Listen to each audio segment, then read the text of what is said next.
Good morning students. देखिए अब हमारा लास्ट जो टॉपिक बचे उनमें से एक टॉपिक है आर्टिकल और डिटर्मिनेंट्स। वैसे आपने पढ़े हुए हैं अच्छे से, है ना। बहुत आसान है, इतने हार्ड नहीं है और आसानी से क्वेश्चन हो जाएगा आपका। तो हम आते हैं use of article and determinants. तो हम इनको पढ़ना शुरू करते हैं। तो सबसे पहले हम यहाँ पे आते हैं, देखिए तो आर्टिकल होता क्या है। ये डिटर्मिनेंट्स का एक पार्ट होता है जो हम ये कह सकते हैं कि किसी नाउन की सही स्थिति बताने के लिए, यानी एग्जैक्ट पोजीशन नाउन की, वो आर्टिकल करता है। इसको दो पार्ट में डिवाइड करते हैं। एक तो होता है डेफिनेट आर्टिकल और दूसरा होता है इनडेफिनेट। तो देखो यहाँ लिखा हुआ है मैंने, डेफिनेट आर्टिकल में इसका कोई शाब्दिक मतलब स्पेसिफिक वो अर्थ नहीं है कि द का मतलब क्या है। इसको दी भी बोलते हैं, द भी बोलते हैं। और दूसरा है इनडेफिनेट आर्टिकल, जिसमें ए और ए एन का प्रयोग होता है। ए का मतलब एक से करते हैं, कोई एक चीज़ है, जैसे आई हैव अ पेन, एक मेरे पास एक पेन है। या एन का कोई के अर्थ में करते हैं हम, कोई, किसी, है ना। अब देखिए ए और ए एन का यूज़ सब इसमें एक्चुअल थ्योरी है, इसलिए मैंने इसको यहीं पढ़ाना उचित समझा कि बोर्ड पे लिखता फिर उसको मिटाता फिर वापस तो थोड़ा टाइम ज़्यादा लगता। और प्लस ये PDF आपको मिल भी जाएगी तो पढ़ने में मज़ा आएगा। यदि एक सिंगुलर काउंटेबल नाउन का उच्चारण किसी कांस्टेंट साउंड से शुरू हो। कांस्टेंट साउंड का मतलब क्या है, जिसमें जब किसी शब्द को हम पुकारें तो उसमें कुछ अलग अलग तरह के उच्चारण ना है, सिर्फ एक ही है। जैसे ईयर, तो एक पूरा एक सुनाई दे रहा है, कोई यूनिफॉर्म तो पूरा एक कांस्टेंट साउंड नजर आ रहा है। यंग, है ना, ब्लू, तो ये सारे कांस्टेंट साउंड है। तो ऐसा कोई अगर शब्द हमारे सामने हो। और सिंगुलर काउंटेबल नाउन क्या होता है? सिंगुलर और काउंटेबल नाउन का मतलब होता है कोई भी एक सिंगुलर तो सब्जेक्ट हो और ऐसा नाउन उसको काउंट कर सके, जैसे कि बॉय, गर्ल, टॉय, टेल, है ना, इस तरह की कोई भी चीज़। तो उसके लिए हम क्या करते हैं, हम अ का यूज़, ए का यूज़ करते हैं। दूसरा देखो, यदि सिंगुलर काउंटेबल नाउन का उच्चारण किसी वॉवल, यानी कि कोई भी ऐसा सब्जेक्ट जो सिंगुलर काउंटेबल नाउन हो, अगर उसका उच्चारण किसी वॉवल साउंड से हो, यानी स्वर से हो, तो हम ए एन का प्रयोग करते हैं। जैसे एन आर, अब आर में ओ का उच्चारण हो रहा है, देखो ए ई आई ओ यू, ये स्वर होते हैं 5, है ना। एन ऑरेंज तो ओ का, एन ऑनेस्ट, एन एग तो ई। तो देखो ये सारे सभी के अंदर क्या हो रहा है आपका एक जो वोवल होते हैं हमारे, स्वर क्या उच्चारण निकल रहा है। तो एक इनके अंदर ए एन का यूज़ करते हैं हम। तीसरा नियम देखो, यदि सिंगुलर काउंटेबल नाउन का यूज़ किसी सेंटेंस के शुरुआत में हो, यानी स्टार्टिंग में ए का यूज़ कर लिया हो, जैसे a boy is running on the road, एक लड़का रोड पर दौड़ रहा है, तो स्टार्टिंग में ए का हमने यूज़ कर लिया। वैसे कैपिटल आना चाहिए, लेकिन चलो एक अपटर से गलती होगी, शायद स्मॉल ए लिख दिया इसमें।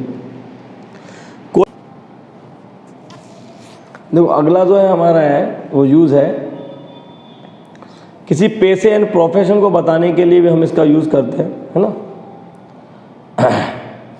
जैसे कि कोई डॉक्टर है, कोई इंजीनियर है, कोई टीचर है, तो by profession he is a doctor, he is an engineer, तो ए एन का हम यूज़ करते हैं, जैसे कि यहाँ पर है।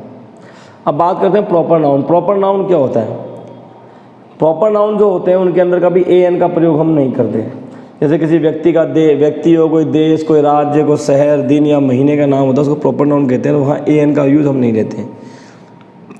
लेकिन मान लीजिए कोई ऐसा व्यक्ति है जिसको हम नहीं जानते हैं, उसके आगे हम ए एन का प्रयोग कर सकते हैं। जैसे कि यहाँ पर है मिस्टर वर्मा, मिस्टर शर्मा, है ना, तो ये कौन है जिनको हम नहीं जानते, तो वहाँ ए हम लगा सकते हैं। वैसे 90% केसेज में ए एन का प्रयोग प्रॉपर नाउन में नहीं होता।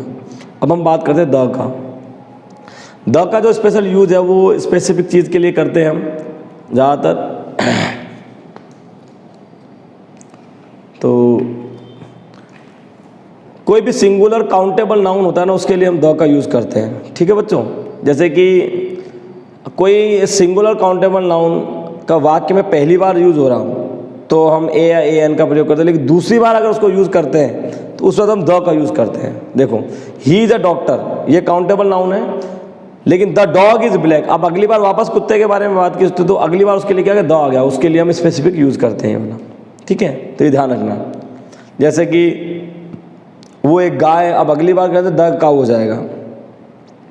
दूसरा है कि स्पेसिफिक जाति के लिए, है ना, कोई जाति का बोध कराना तो द, जैसे कि काऊ हो गई, गाय, भैंस, बकरी या मनुष्य, तो the cow is useful animal, तो द लगा दिया काऊ के आगे। काऊ क्या है, एक स्पेसिफिक जाति है ना, क्योंकि काऊ जैसी और कोई नहीं है, इसलिए द लग गया इनके आगे। अगला देखो, part of the boy, body, अगर शरीर का कोई भाग हो, जैसे कि the face, the year, the nose, the heart, तो इनके आगे भी क्या लगाते हैं, हम द को यूज़ करते हैं। अगला देखिए, जब किसी नाउन को किसी एडजेक्टिव या एडजेक्टिव फ्रेज में सीमित कर देते हैं, यानी उससे आगे हम बढ़ने नहीं देते, किसी विशेषण के अंदर बंद कर देते हैं, जैसे कि, तो उस नाउन के आगे हम द लगाते हैं। जैसे कि the boy is in the corner is my brother, यानी उस कोने में बैठा हुआ जो लड़का है ना, वो मेरा भाई है। यानी पर्टिकुलर उस नाउन को क्या कर दिया, हमें स्पेसिफिक जगह सीमित कर दिया, तो वहाँ हम द का यूज करते हैं। अगला देखो, कंपैरेटिव डिग्री, यानी ईआर, जैसे सुपरलेटिव डिग्री ईएसटी होता है, ऐसे कंपैरेटिव डिग्री होता है ईआर। वहाँ हम क्या करते हैं, वहाँ भी हम द का प्रयोग करते हैं। जैसे कि he is the clever of the two, clever की CLEAVER, तो क्लेवर, चतुर, उसकी एक एडजेक्टिव है, एक विशेषता है, उसके आगे हम द का प्रयोग करें।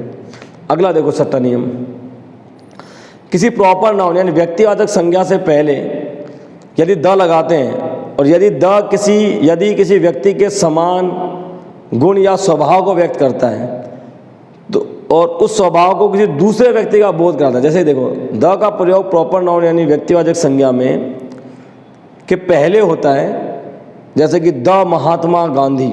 द महात्मा गांधी क्या थे, एक बहुत महान इंसान थे। यदि किसी व्यक्ति के से समान गुण या स्वभाव वाले दूसरे व्यक्ति का बोध कराता है कि ये आदमी दिखने में बिल्कुल, इसका स्वभाव है ना एकदम बिल्कुल महात्मा गांधी जैसा, कितना अच्छा इंसान है, तो उसके आगे हम द लगाते हैं। वरना प्रॉपर नाउन में आर्टिकल का हम यूज़ नहीं करते। जैसे ही इज़ द टैगोर, वो टैगोर है ऑफ द हिंदी पोएट्री, यानी कि एक तरह से हिंदी पोएट्री का टैगोर जो हिंदी पोएट्री के लिए फेमस थे, तो ये दिखने में टैगोर जैसे ही हैं। फिर अगला, द प्लस काउंटेबल नाउन से व्यक्ति के गुण का भाव व्यक्त होता है। जैसे कि कोई माँ है, तो माँ के गुण क्या है, ममत्व है, उसमें मातृत्व की भावना है। तो द मदर यानी क्या है, मदरली फीलिंग, यानी उसकी माँ जैसी भावना है।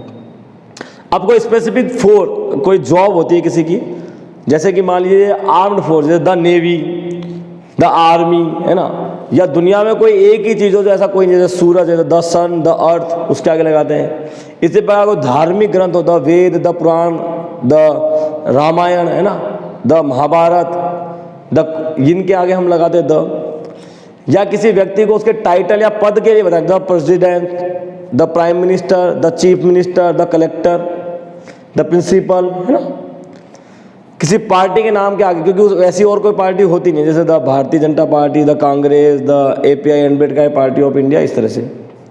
किसी साम्राज्य, किसी राज्य के लिए भी हम द का प्रयोग करते हैं, है ना, द राजस्थान, द मौर्य काल, है ना। उसके अलावा किसी कमेटी, किसी संगठन के लिए हम द का प्रयोग करते हैं, the USA, the USSR, the Congo, है ना। और किसी एडजेक्टिव या नाउन की तरह भी प्रयोग कर सकते हैं, कि जैसे कि कोई एडजेक्टिव हो लेकिन नाउन हो, द पुअर आर मिजरेबल, यानी सभी गरीब लोग क्या है, बहुत दयनीय कंडीशन में रह रहे हैं। तो यहाँ पे क्या किया हमने, द का प्रयोग कर लिया, क्योंकि ये जो पुअर है ना, ये गरीब जो बता रहे हैं, ये सारे के सारे क्या है, एक तरह से मिजरेबल कंडीशन। तो ये नाउन तो है, लेकिन ये स्पेसिफिक उनकी एडजेक्टिव यानी उनकी विशेषता बता रहे हैं कि सभी लोग क्या है, गरीब है और वो मिजरेबल है, इन दयनीय कंडीशन में। अगला जो टॉपिक है वो हमारा है डिटर्मिनेंट। तो द और an का प्रयोग आपने वैसे भी पढ़ रखा है, यही इसके अंदर आता है, इससे ज़्यादा है भी नहीं, ठीक है ना। तो अगला हम करते हैं डिटर्मिनेंट्स। डिटर्मिनेंट्स क्या होते हैं, तो किसी संज्ञा की सही स्थिति का आकलन करने के लिए हम डिटर्मिनेंट्स का प्रयोग करते हैं। जैसे कि दिस, दैट, दीज, दोज। देखो ये मैंने आपको पहले भी टेंस के टाइम पे समझाए, अच्छे से पढ़ाए हैं, और मैंने आपसे कहा भी था कि अगर आपने टेंस अच्छे से कर लिए तो मैं आपको गारंटी देता हूँ आपको लाइफ में कभी भी प्रॉब्लम आएगी नहीं, क्योंकि ये सभी चीज़ें टेंस से जुड़ी हुई हैं। डायरेक्ट, इनडायरेक्ट, जो मैंने आपने पढ़े, कंजक्शन पढ़े, ये सब चीज़ वही हैं, उनसे सेंटेंस बनाए। आगे आएगा एरर, मिस्टेक वाला आएगा, एक सेंटेंस में एरर वाले क्वेश्चन आएंगे, वो सब क्या है, अगर आपको टेंस पता है, फॉर्मूला पता है, तो कोई भी प्रॉब्लम नहीं होगी, आप कोई में कर लोगे। कहीं हैज़ नहीं लगाएंगे, कहीं माई नहीं लगा रखा, कहीं ऑब्जेक्ट नहीं लगा रखा, कई चीज़ें हटा देते हैं उसमें, तो और वो गलती निकलती है। अब देखो दिस, दैट, दीज और दोज, यहाँ पे दिस और दैट जो है ना, इसमें लिखा हुआ दिस एंड, देखो this and these point to the objects which are near ये क्या करते हैं, किसी ऑब्जेक्ट के बारे में बताते हैं जो ऑब्जेक्ट हमारे बिल्कुल पास में, कौन कौन सा, दिस और दीज, और दैट और दोज का प्रयोग करते हैं हम दूर खड़े हुए किसी इंसान के लिए, दूर की चीज़, जैसे कि this man is poor villager, यानी हमारे सामने एक आदमी खड़ा हुआ है तो क्या कहेंगे, ये जो आदमी है वो गरीब गांव का है। That horse run very fast, अब वो घोड़ा दूर दौड़ रहा है हमसे, तो कहेंगे वो देखो वो वाला, वो जो सामने खड़ा है ना, वो घोड़ा बहुत तेज दौड़ता है। These mangoes are very sweet, अब हमारे सामने पेड़ पे आम लग रहे हैं तो हमने कहा ये देखो आम कितने अच्छे हैं, या उसका टेबल पे रखे हों सामने। और दोज गर्ल्स, दूर खड़ी हुई लड़कियां, देखो वो जो लड़कियां खड़ी हैं वो सभी को क्या है, रिवॉर्ड मिला है, इनको पुरस्कार मिला है। इस तरह से हम इसको यूज लेते हैं। My, our, ours, his, her, its, their, one's, ये सारे के सारे क्या है, प्रोसेसिव फॉर्म में यूज लिए जाते हैं, यानी इन सभी को सिंगुलर, प्लूरल, सब्जेक्ट की फॉर्म में, जैसे कि my father was a famous physician, यानी हम किसी की स्पेसिफिक बात कर रहे हैं, है ना। आर स्कूल, यानी हम हमारे स्कूल के बारे में बात कर रहे हैं, वहाँ पर हम इनका प्रयोग करते हैं। इसी प्रकार ईच एंड एवरी, ईच और एवरी का प्रयोग हम दो या दो से अधिक व्यक्ति या वस्तुओं को एक समूह में बताने के लिए, जैसे each and every student must have book, यानी एक ईच यानी होता है एक और एवरी यानी प्रत्येक, तो दोनों को यूज होता है। ईच एंड एवरी यानी हर एक स्टूडेंट, क्लास में 50 बच्चे तो 50 के 50 बच्चों के पास क्या होनी चाहिए, किताब, तो वहाँ हम ईच और एवरी का यूज लेते हैं। अगला है नो, एनी और सम। नो और एनी, इनका प्रयोग, नो का प्रयोग नकारात्मक नेगेटिव सेंटेंस में करते हैं, एनी का हम इंट्रोगेटिव फॉर्म में भी करते हैं कई बार, और सम का प्रयोग हम सकारात्मक यानी अफर्मेटिव फॉर्म में करते हैं। जैसे there is no high school in this village, इस गांव के अंदर कोई भी स्कूल नहीं है।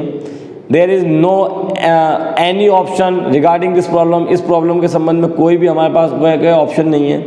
या यू हैव एनी आइडिया, तुम्हारे पास क्या कोई आइडिया है, तो हमने क्वेश्चन पूछा सामने वाले से, तो वहाँ हम इनका यूज करते हैं। सम का प्रयोग सकारात्मक, के समवन हैव अ पेन, किसी के पास पेन है, सकारात्मक सोच के साथ हमने उसको काम में लिया। अगला इधर, इधर देखो ये सब कंजक्शन हमने पहले पढ़ रखे हैं।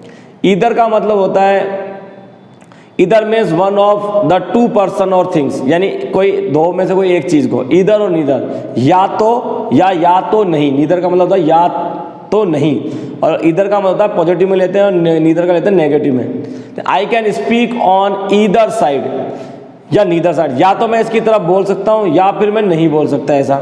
You may buy either of these two pens, या तुम इन दो पेनों में से कोई एक खरीद सकते हो, या फिर यू मे बाय ईदर और you may buy neither of these two pens, तुम दोनों में से कोई भी नहीं खरीद सकते, तो नेगेटिव के रूप में हम नीदर का प्रयोग करते हैं। अगला है देखो हमारा, ये तो हमारा देखो आपका हो गया सारे के सारे डिटर्मिनेंट्स हो गए और आर्टिकल्स हो गए। हम जो अगला टॉपिक पढ़ने वाले हैं वो टॉपिक का नाम है हमारा स्पेलिंग एरर मिस्टेक्स। तो हम फटाफट देखते हैं अब इनको ध्यान में रखते हुए स्पेलिंग एरर मिस्टेक्स।